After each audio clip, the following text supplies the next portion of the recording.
Hey y'all, this is my honest review of Amazon's Basic 2-slice extra wide toaster. Now, don't let that Amazon Basic name fool you. This is a phenomenal toaster. Let me show you a couple of the reasons why I chose this toaster and why I love it so much.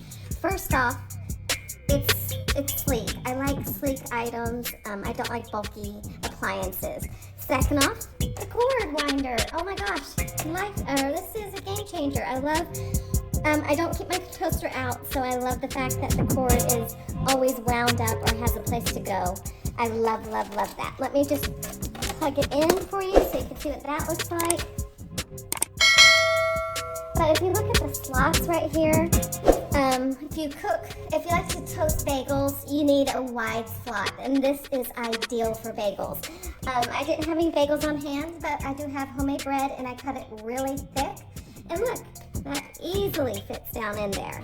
You have several different modes. You have the cancel button if you wanted to cancel that, the bagel, or frozen. So if your bread is frozen or bagels are frozen, that's what you would want. That's the feature you would want to use for bagels.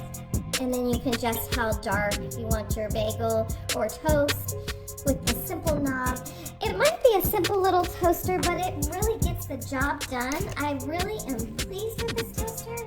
It's such a good buy. It's just a quality item. I highly recommend it. Thanks for watching.